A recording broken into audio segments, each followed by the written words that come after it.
et glorifiez le nom de Jésus. Tout le monde debout, élevez les mains et glorifiez le nom de Jésus. Tout le monde debout, élevez les mains. Alléluia. Bien-aimés dans le Seigneur, soyez les bienvenus dans notre ministère Centre de Restauration de l'âme. Vous qui nous suivez partout dans le monde, où que vous soyez réellement bénis par le nom de notre Seigneur Jésus-Christ. Lui qui est toujours, qui nous accompagne à tout moment et circonstance. Il est là pour accomplir son dessein qu'il a promis dans vos vies. Il est là pour accomplir tout ce qu'il a réalisé au temps ancien. Il est là toujours pour accomplir sa mission. Il est là pour tous les hommes, car Dieu a créé l'homme à son image et à ses ressemblances. Je vous salue, je salue particulièrement. Aujourd'hui, nous sommes en trio, comme vous appelez souvent, l'enseignante de Dieu, le docteur Geneviève Bissa. Malgré tout, elle refuse ce titre-là. Moi, je l'appelle toujours docteur enseignante parce qu'elle enseigne très bien la parole de Dieu. Amen. Et parvient toujours à convertir de moi à ma côté. À ma côté, nous avons l'évangéliste Daphné Lekanga, celle qui prie toujours. Elle est forte en intercession là. Vous risquez même de vous briser là. Elle a des vibrations en intercession lorsqu'elle prie là. Soyez bénis, vous tous que vous nous suivez aujourd'hui dans notre ministère Centre de Restauration de l'âme. Partout dans le monde où vous vous trouvez présentement, soyez bénis par le nom de notre Éternel des armées, lui qui est toujours là, il nous accompagne à tout moment et circonstance. Le thème que notre enseignante a prévu pour vous aujourd'hui, il y aura en même temps des interventions d'autre côté, c'est les Judas. Tout ce qui peut nuire à une personne spirituellement et toutes sortes de genre de choses, c'est là. C'est notre thème, c'est les bases d'aujourd'hui, de notre thème d'aujourd'hui. C'est vraiment la spiritualité, tout genre de choses qui peuvent nuire dans votre spiritualité, dans votre avancée, de tout ce que vous êtes en train de faire. C'est vraiment la base de notre enseignement aujourd'hui.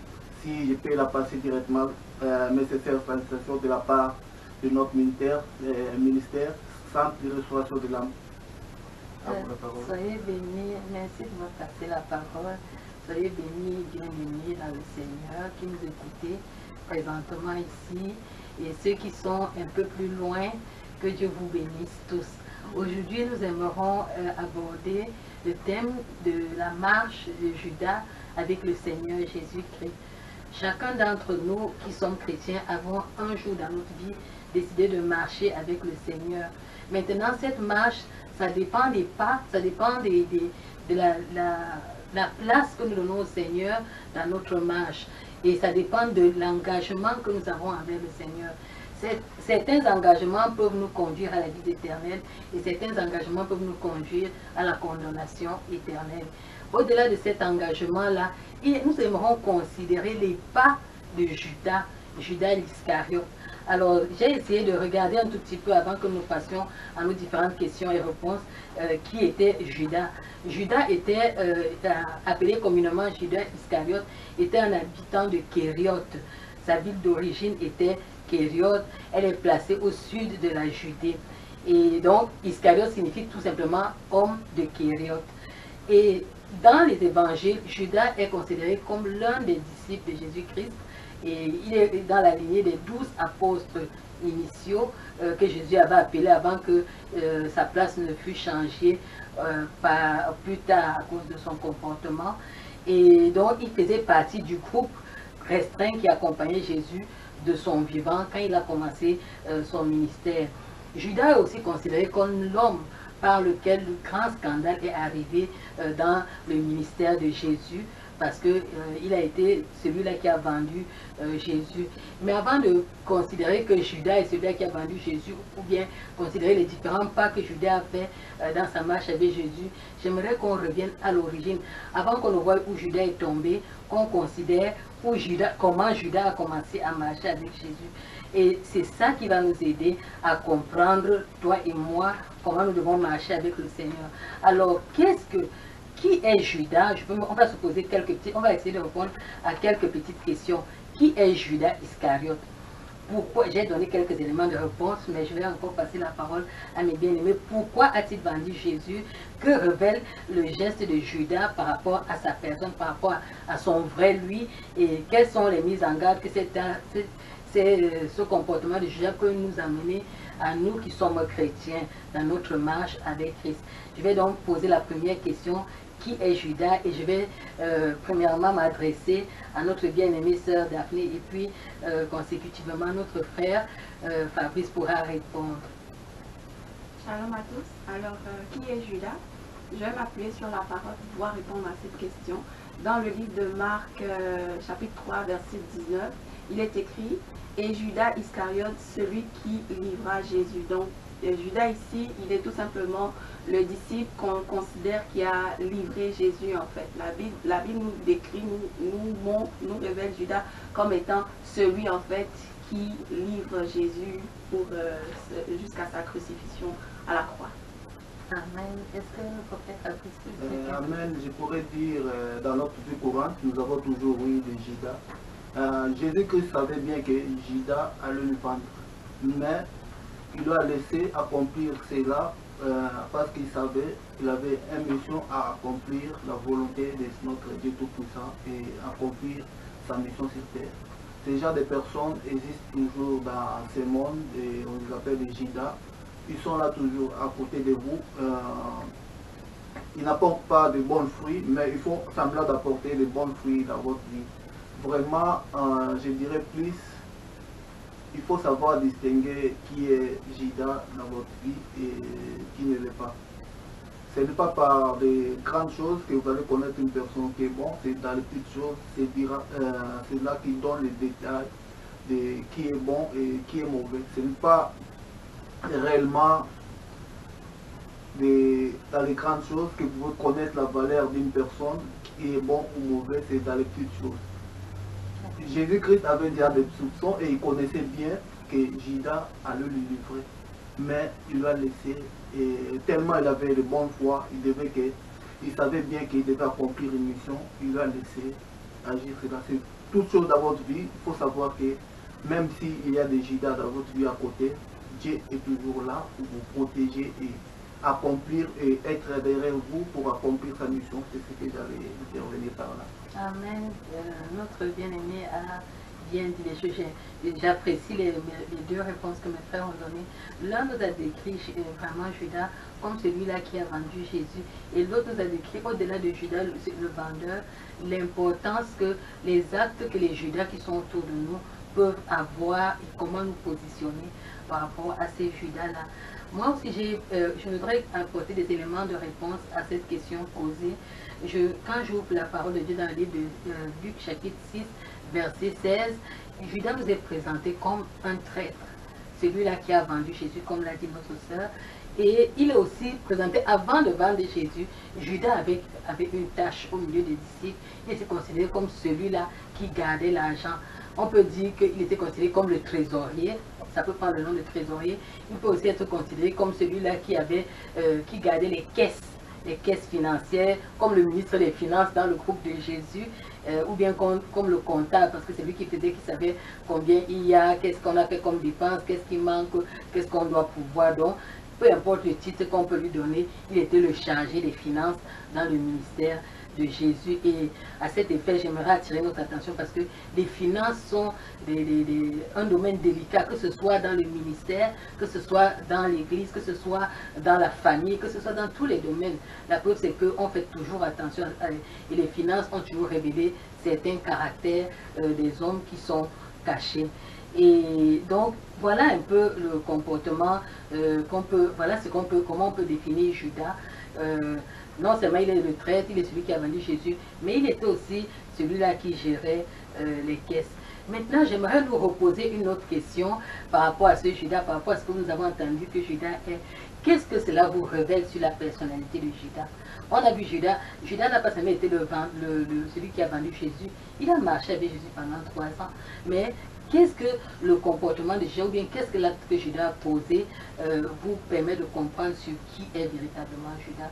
Et cette fois, je vais passer la parole d'abord à notre bien-aimé Fabrice. Je dirais plus, Judas avait une double personnalité. Il cachait quelque chose à lui et faisait semblant comme s'il était bon, mais il n'était pas bon à lui. C'est ça vraiment la réalité des problèmes. Les gens passent réellement, ils font semblant d'être bons, aux yeux des personnes, mais intérieurement, ils sont mauvais. La première chose à nous que nous devons faire pour éviter d'être des Judas Iscariotes, éviter de trahir ton prochain, éviter de parler de mal de ton prochain, éviter toutes sortes de médisances dans ton bouche, toutes sortes de mauvaises paroles de ton prochain. Il faut être franc en toi, premièrement, pour éviter d'être des Judas Iscariotes. Il faut avoir un cœur ouvert à tout ce que tu fais. Tu es positif, tu es droit et tu avances réellement de bout en bout. C'est ça la première chose que tu dois réellement être dans ton cœur. Il faut essayer de bannir toute mauvaise chose négative qui est en toi pour ne pas être des Iscariotes. Parler de choses inutiles toujours d'autres personnes. Tout ce qui ne te concerne pas, laisse tomber. Judas avait vendu Jésus-Christ parce que réellement lui, je dirais, il était une personne à double personnalité. Il ne savait pas réellement qui était Jésus-Christ. Mais par après, je pense qu'il a regretté beaucoup. Je pense, lorsqu'il connaît vraiment cela, il était réellement un fils de Dieu. Il a pu regretter dans sa vie. Il faut savoir, lorsque vous êtes là, il y a toujours des Judas Iscariotes. Il faut plus reconnaître la personne intérieurement qu'extérieurement. Une apparence est souvent parfois trompeuse. Je me rappelle avoir lu un bouquin. Un pasteur était parti quelque part dans un pays pour prêcher la bonne nouvelle. Il a vu quelqu'un venir le prendre à l'aéroport, dans la voiture. Il a vu la personne qui était venue le prendre, plein de tatouages, je crois. Il ne savait pas cette personne-là, c'était le pasteur. Il a demandé, c'est toi qui es venu me prendre réellement? Oui. Lorsqu'il approcha cette personne réellement, il a pu converser avec cette personne qui était venue le prendre à l'aéroport. Il a su que réellement cette personne était de Dieu. Il faut juger vraiment une personne de l'intérieur, pas de l'extérieur. Lorsqu'une personne vous approche, approche-lui pour voir. Une personne peut vous approcher, il semble être bon, mais intérieurement, c'est un escariote. Peut-être on ne sait pas s'il va te vendre plus tard, comme Jésus-Christ fut vendu, notre Seigneur Jésus-Christ fut vendu sur la croix. Mais Jésus avait accepté cela, de le laisser à côté de lui pour accomplir sa mission sur cette terre. Je dirais plus précisément, ce genre de personnes, il faut savoir vivre avec eux, leur apprendre comment être positif et ne pas avoir une double personnalité dans leur vie. Et cela va leur beaucoup aider à se transformer, à croire à notre Seigneur Jésus-Christ, qui est notre Dieu. C'est vraiment l'importance de cela. C'est ce que je pense. Amen. Moi, je prendrais plus appui sur le fait que Judas n'ait pas aimé le Seigneur. Je parlerai plus de ça parce que lorsque tu aimes quelqu'un, tu ne marches pas avec la personne pour tes propres intérêts. Quand on lit dans le livre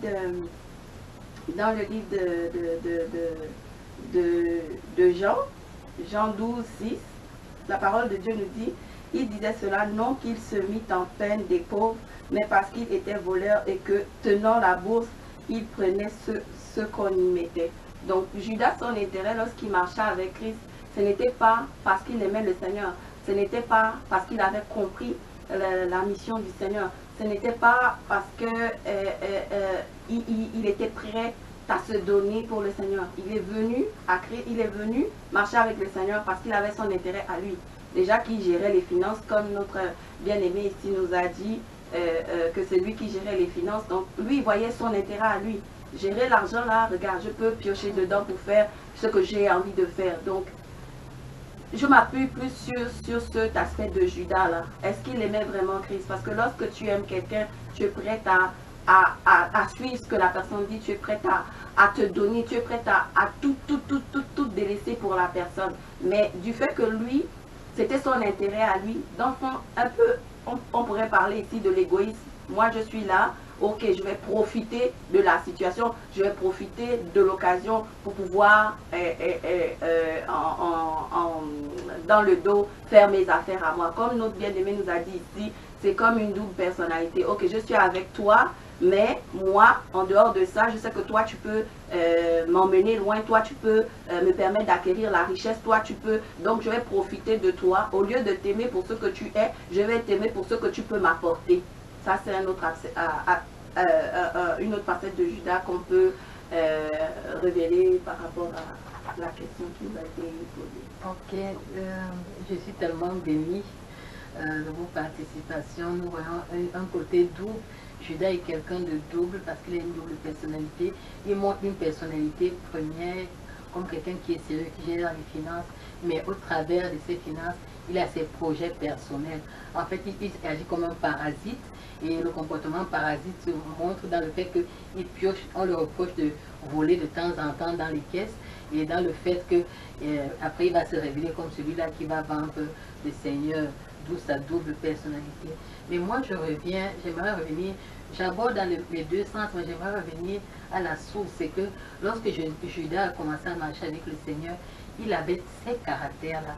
Il n'est pas venu révéler les caractères quand il a commencé avec Jésus, quand il avait des finances, non. Judas était déjà cupide. Judas était quelqu'un qui aimait l'argent, qui aimait le profit au travers de l'argent. Et pendant qu'il a marché avec Jésus, d'où l'importance vraiment du thème que nous abordons, la marche de Judas avec le Seigneur, Judas n'a pas abandonné ses mauvaises voies. Judas a marché avec le Seigneur, mais en ayant le même caractère cupide qu'il avait, en ayant les mêmes ambitions charnelles qu'il avait. Donc ça revient à notre comportement, à nous, si nous ramenons ça à nous. Quand nous marchons avec le Seigneur, nous venons avec nos mauvaises personnalités, nos mauvais caractères, toutes ces mauvaises choses. Nous avons puisé de la nouvelle manière de faire du monde. Mais l'important, c'est que quand nous commençons, nous recevons l'évangile, qui est que nous entrons dans un nouveau royaume avec de nouvelles lois. Nous devons abandonner ces façons de faire. Et si nous nous rendons compte qu'il y a des choses qui sont récurrentes dans nos vies et qui sont comme des pièges pour nous, il est important de nous faire aider. Pourquoi pas? Dis mon frère, vraiment, je me rends compte que cette chose revient dans ma vie et c'est un problème pour moi. Est-ce que tu peux prier pour moi? Est-ce que tu peux m'aider? Et ensemble, vous allez prier, vous allez travailler dessus jusqu'à ce que le Seigneur va te délivrer de ces choses-là. C'est-à-dire confesser et reconnaître que ça, c'est véritablement un problème dans ma vie parce qu'il y a des choses dont on fait. On est conscient. On aime les gens qui aiment l'argent. Ils sont conscients du fait qu'ils aiment l'argent, mais ils ne veulent pas confesser, ils ne veulent pas abandonner. Donc dans le comportement de Jésus, on voit aussi un caractère qu'on ne veut pas abandonner. Le caractère, il est là, mais on ne veut pas du tout l'abandonner. Et ça aussi, c'est un danger dans notre marche avec le Seigneur. Donc, je ne veux pas trop m'attarder dans ça. Je suis contente parce que c'était un des aspects qui était prévu, c'est-à-dire la double personnalité de Judas. Mais j'aimerais encore nous interpeller sur un autre aspect. C'est l'aspect suicidaire.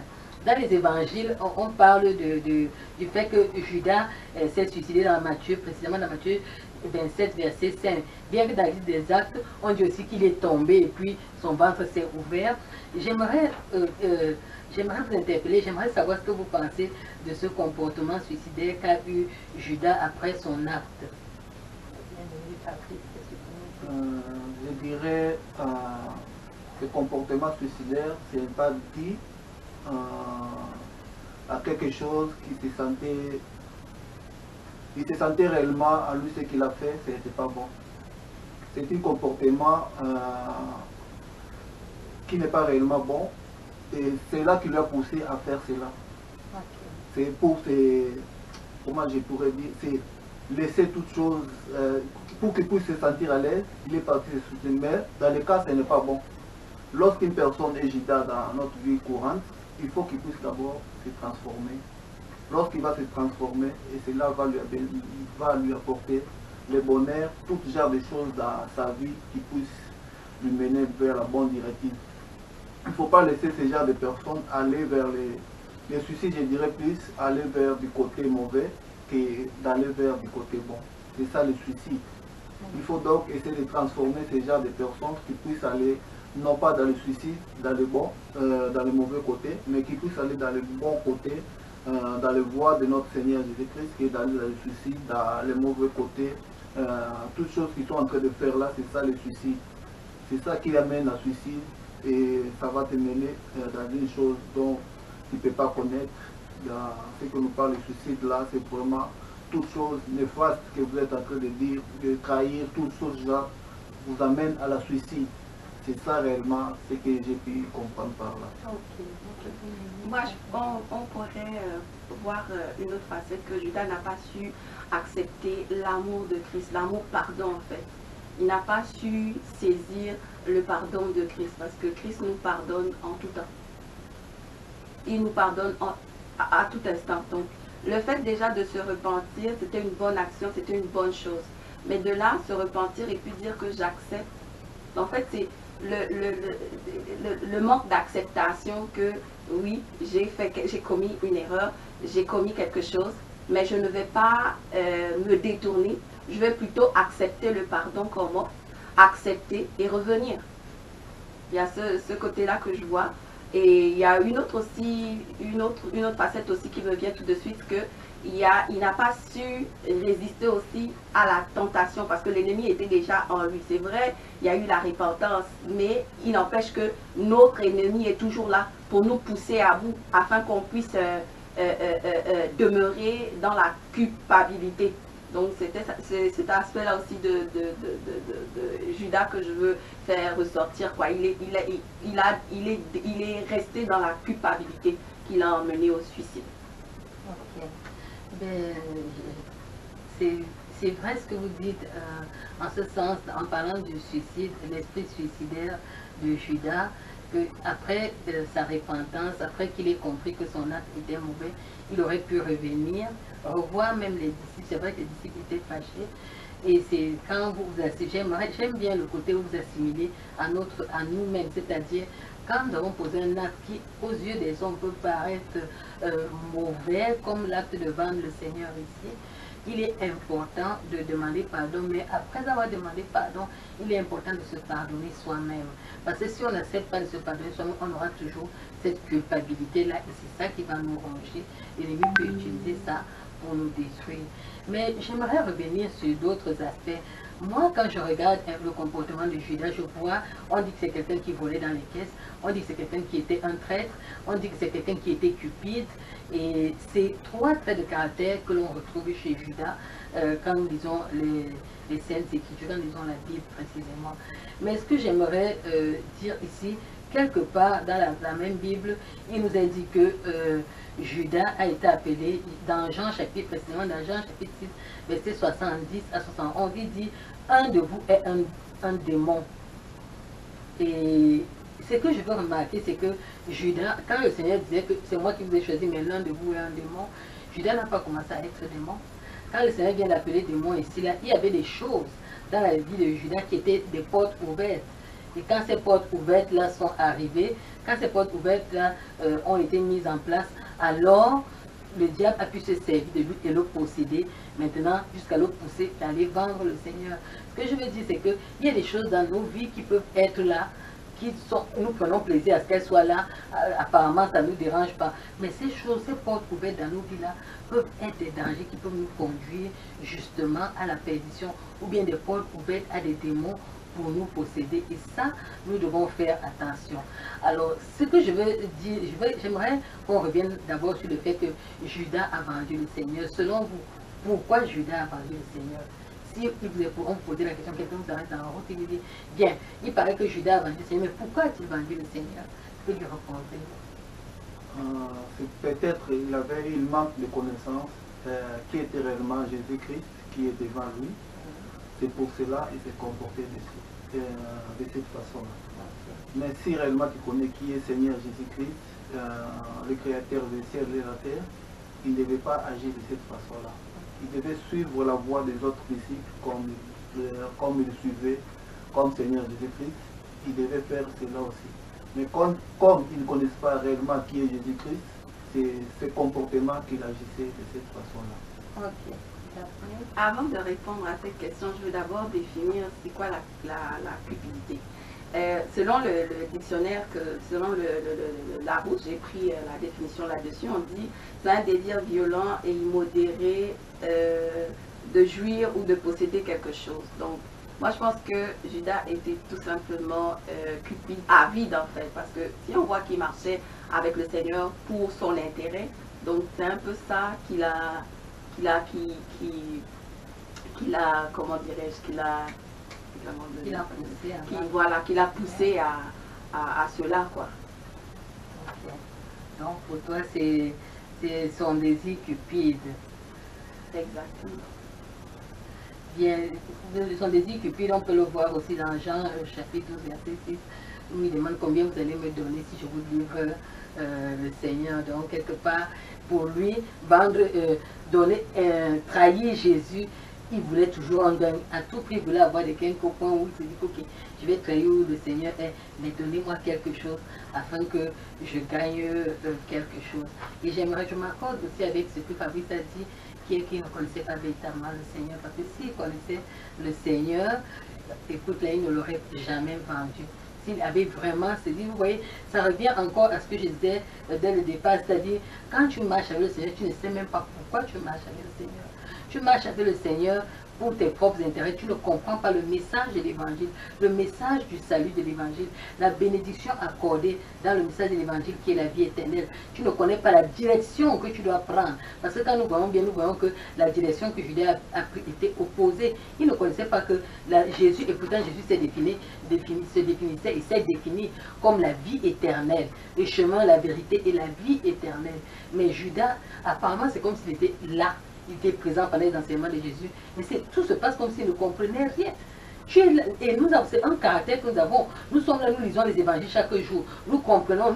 Si je pose la question à mes bien-aimés qui sont à côté de moi, qu'est-ce que l'évangile nous dit? Ou bien qu'est-ce que l'évangile nous apporte? Ou bien qu'est-ce que vous avez compris du message de l'évangile? Chacun va me donner une réponse qui sera bénissante.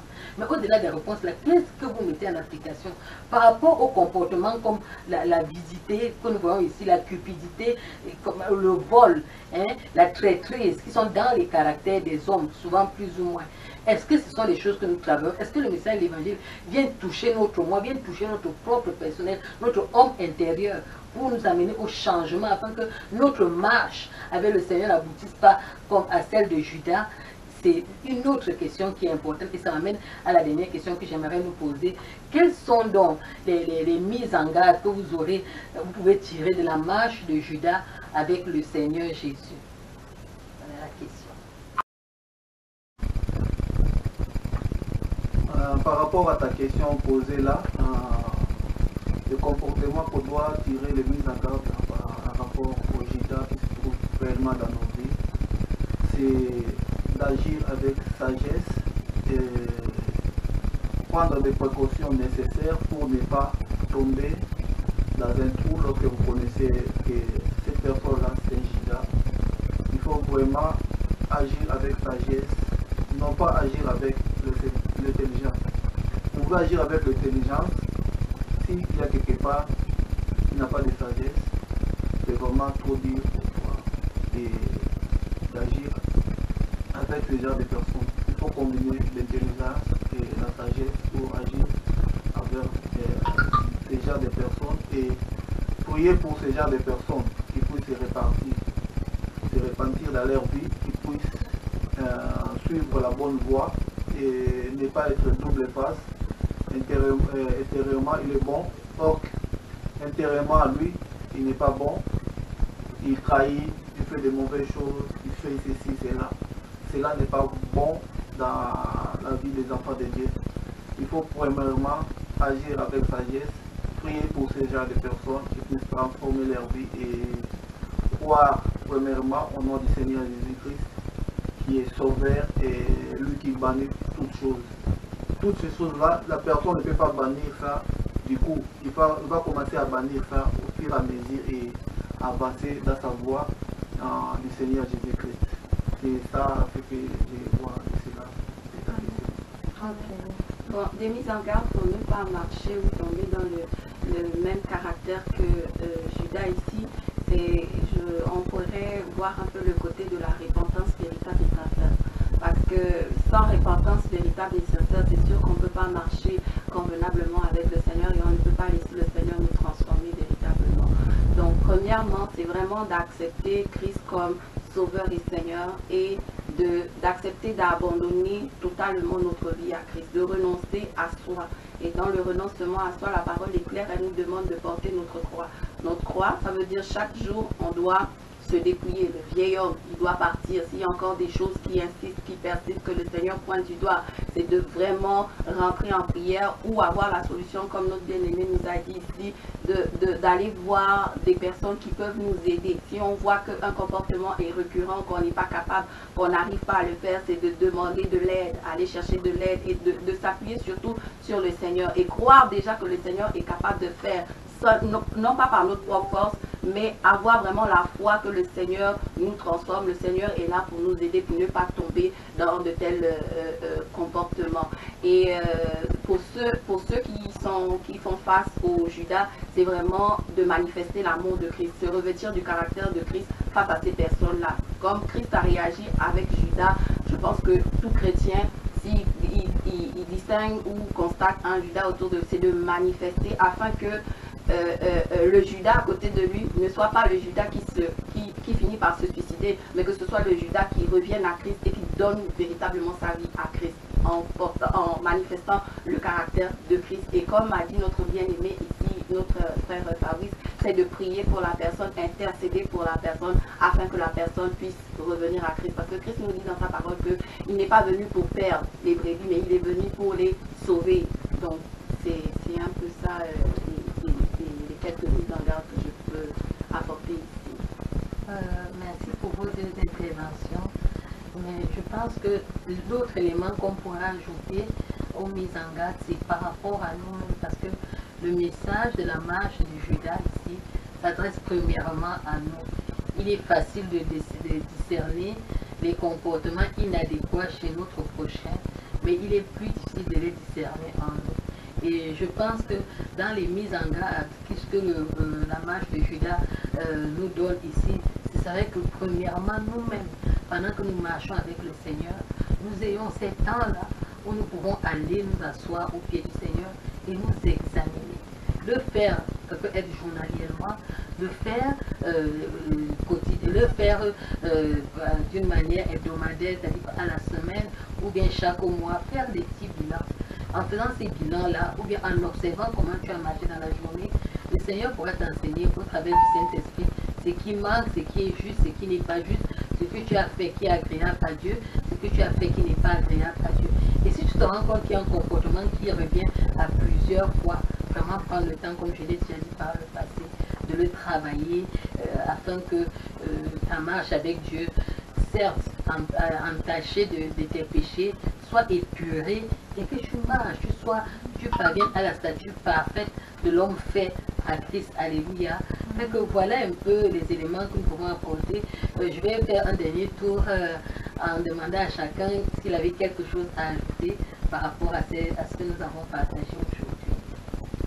Réellement, ce que je dirais d'abord, pour ne pas être des Judas, il faut croire premièrement au nom de notre Seigneur Jésus-Christ. Il est venu pour nous sauver de toutes choses dans notre vie. Si Judas avait cru que celui-là, il était le Seigneur Jésus-Christ, il avait un but précis, il n'allait pas commettre tout cela qu'il faisait. Comme il ne savait pas, celui-là était le Fils de Dieu, il s'est livré à toutes sortes de choses, trahison, toutes sortes de choses, mais il était toujours à côté de tous les disciples, mais il était comme un traître. Et notre Seigneur Jésus-Christ connaît tous ces genres de personnes, mais il laisse le temps de transformer leur vie, tellement il est bon, il leur donne aussi le temps de transformer leur vie, de laisser tous ceux qui sont en train de faire, tous ceux qui sont mauvais, pour voir la voie de l'Éternel des armées, la voie qui mène au bonheur. C'est ça que le conseil que je vous donnerai plus. Il faut prier beaucoup, croire au nom de l'Éternel pour vous transformer la vie et tous ces genres de choses puissent disparaître d'abord. Notre bien-aimé, il a tellement bien dit ça. Juste rajouter que c'est vraiment, comme il a dit, s'abandonner totalement à Christ, faire confiance à Christ et accepter déjà l'amour immérité qu'il nous offre, parce que personne ne l'a mérité, mais il nous l'a donné, donc l'accepter et puis faire confiance que seul lui est capable de nous changer, de nous transformer et d'être pleinement attaché à lui, s'abandonner totalement. Ok, j'ajouterais tout simplement que pendant notre marche, notre frère a se laisser transformer par le Seigneur et accepter la transformation. Parce que une chose est de se transformer, une chose est d'accepter la transformation. S'abandonner totalement comme il a dit et que le Seigneur nous fasse grâce vraiment parce qu'il y a des choses que nous-mêmes on peut changer, il y a des choses que seul Dieu peut nous délivrer. Et que Dieu vous bénisse et que votre marche vraiment vous conduise à la vie éternelle, que notre marche à chacun nous conduise à la vie éternelle. Je repasse la parole à notre bien-aimé. Merci beaucoup, vous qui nous avez suivis pour cette journée. Le thème d'aujourd'hui était, moi je dirais plus, transformer votre vie spirituelle pour ne pas être un gitan. C'est ça notre thème de base aujourd'hui. Nous avons pu puiser quelque chose de base en général. Il faut croire qui est réellement Jésus-Christ. Quelle est la mission que vous avez dans le vie en étant en Jésus-Christ pour réaliser ce que le Christ était venu réaliser sur cette terre. Là, vous allez vous transformer pour ne pas être les Judas et tomber dans tout ce genre de mauvaises choses que Judas qui l'avait mené à la suicide. Vraiment, je vous remercie pour cette journée, vous qui nous avez suivis au courant de cette journée. Que l'Éternel des armées vous protège et vous bénisse. Il y a toujours nos coordonnées en bas là, et vous pouvez prendre contact avec nous. N'hésitez pas à nous contacter à tout moment et circonstance. Nous sommes là. Il y a d'autres personnes qui n'ont pas honte, qui le font, car la vie n'a pas de bouillon. Je vous remercie et mes salutations à tous qui nous suivent présentement partout dans le monde. Soyez bénis de la part de notre ministère Santé et Restauration de l'âme. Soyez bénis par le nom de Jésus-Christ. Alléluia. Est-ce que tu peux élever ta voix et dire: ô Jésus notre roi, toi qui nous as sauvés. Sans la chorale, alléluia. On va essayer ensemble, allons-y. Ô Jésus, gloire à ton nom. Gloire à ton nom.